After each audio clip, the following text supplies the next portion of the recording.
بصي كولاجين طبيعي شد البشرة،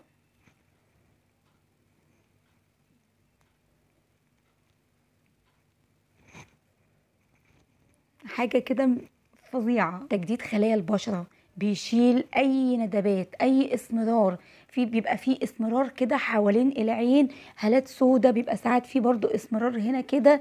يعني عايزة اقولك بجد بيشيل كل ده.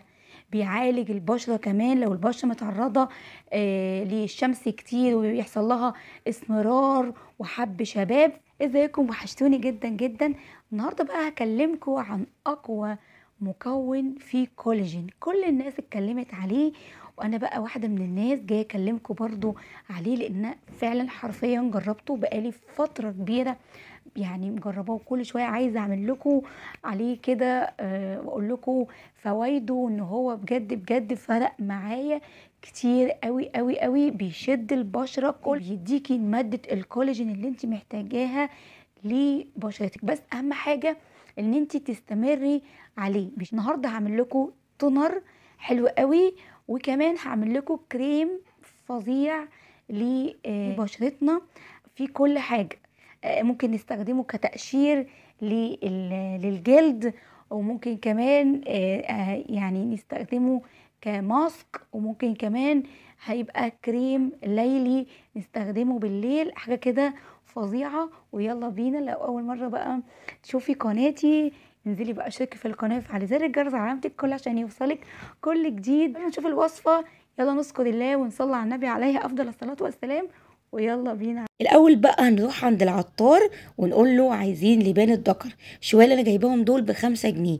جبته الاول ونقيته، يعني مثلا لو في زلطايه رملايه الكلام ده كله، وهحطه بقى ايه في بطرمان او اي حاجه كده، علشان لما ننزل عليها بميه تبقى مغطيه. فطبعا ميه سخنه بتغلي، وهقلبه كده تقلبتين كده، وبعد كده هسيبه لحد ما يبرد خالص. بص اللون لون ازاي، بص اللون بقى، يعني ده لسه بقى اللون هيبقى داكن اكتر واكتر، وكمان لبان الذكر هيدبل خالص وهيبقى طري. طبعا هنا مغطيش خالص والميه سخنه، وبعد كده لما يبرد اروح مغطياه ومدخلاه التلاجة. ده بقى بعد 3 ايام. بصي بقى اللون بقى داكن ازاي، وعايزه اقولك ريحته فظيعة، حلو جدا جدا.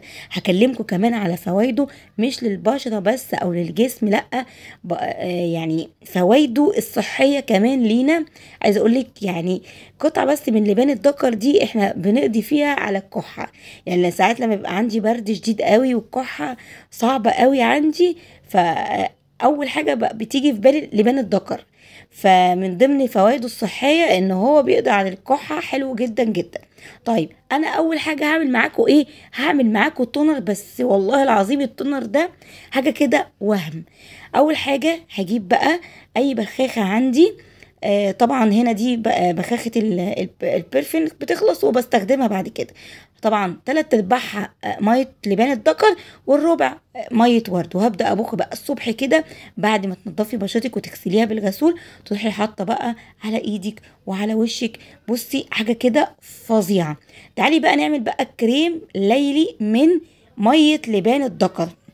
اول حاجه عندي معلقه من الرز. طبعا انا جبت الرز بتاعي وغسلته ونشفته وبعد كده طحنته. هنا عندي بقى هستخدم ميه لبان الذكر. بعد كده هجيب ايه بقى؟ هجيب بقى الطاسه بتاعتي او اي حاجه بقى عشان هحطها على النار عندي.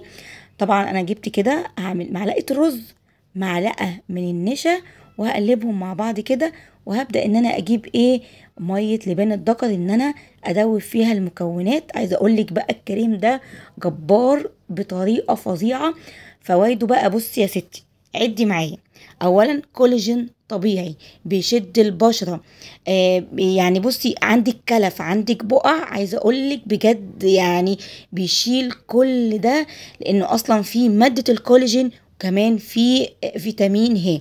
هجيب بقى بعد ما حطيته على النار كده، والمكونات ما بياخدش اصلا حاجه، المكونات كلها كده بقت متماسكه مع بعضيها. اجيب حاجه واحط فيها. هبدا بقى ان انا احط زيوت بتاعتي. هنا هحط ميه ورد. بصي من كل حاجه انا حطيت معلقه. لو انت عايزه تزودي دي حاجه ترجع لك، اصلا لو زودتي مثلا عن مثلا معلقه كبيره براحتك. انا بقى عملت من كل حاجه معلقه صغيره. بعد كده هجيب بقى زيت لبان الذكر، ده برضو من عند العطار.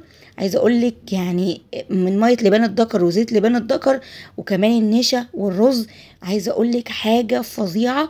تاخدي الترطيب عالي. في بقى بقع في حاجه زي ما قلتلك بتتشال. هنا عندي برضو حطيت برضو معلقه او نص معلقه من زيت الورد، واقلب كويس المكونات. عايزين نزود شويه، دي حاجه برضو ترجع لك المقدار اللي انت تتحكمي فيه. يعني انت عايزه الحاجه تبقى متماسكه، الكريم متماسك زي ما انت عايزاه يبقى يعني طري شويه، مفيش مشكله.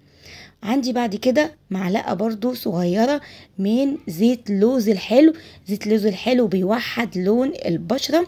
الكريم اصلا كله على بعضه بالمكونات بتاعته عايزه اقولك بيوحد لون البشرة، بيشيل التصبغات اللي في البشرة والكلف واي بقعة. اقوى بجد كولاجين طبيعي لشد البشرة ومحاربة الشيخوخة. هنا برضو جربته لكم على ايدي ولسه هنجربه برضو على البشرة. كملي برضو معايا الفيديو للاخر وهسيبه بقى ينشف. عايزة اقولك بعد ما حطيته على ايدي بصي ترطيب عالي جدا، وايدي تحس ان هي مشدودة وفي تفتيح فيها حلوة قوي. بصوا بقى الزيوت اللي فيه كمان، وزيت لبان الذكر ده احنا ممكن على فكرة كمان زيت لبان الذكر نحطه لوحده كده حلو برضو قبل النوم، ده حاجة لوحدها. ممكن كمان زي ما قلت لكم نعمل كده. بس في بقى حاجة عايزة اقول لكم عليها.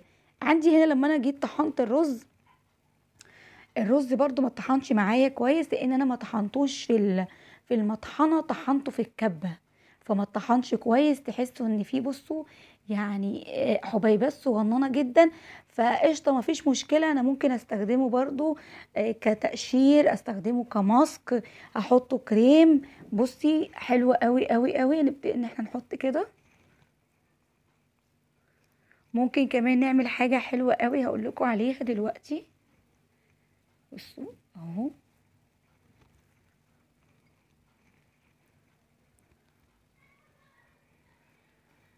عايزه اقول لكم بجد بيشد بطريقه فظيعه فظيعه اهو. انا ممكن احطه كده وانام مفيش مشكله. المده بتاعته ايه بقى؟ هنقعده اسبوع. انا بعمل وصفه تقعد في التلاجة لمده اسبوع. بعد الاسبوع لا، انا ممكن اسيبه كده. ممكن اعمل حركه حلوه قوي، ممكن اعمله بالمناديل وينشف، وبعد كده ابدا ان انا اشد حلو قوي قوي برضو اهو اهو.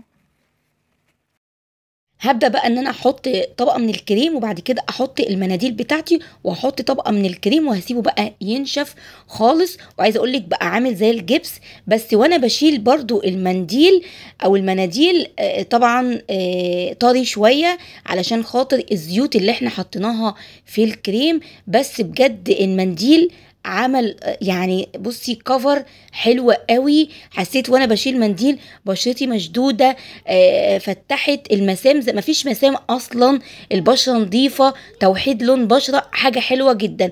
ما تنسيش بقى تستخدمي التونر الصبح وتستخدمي الكريم قبل النوم. عايزه اقولك بجد بجد فرق فظيع جدا جدا. اقوى كولاجين طبيعي حلو قوي، جربوه.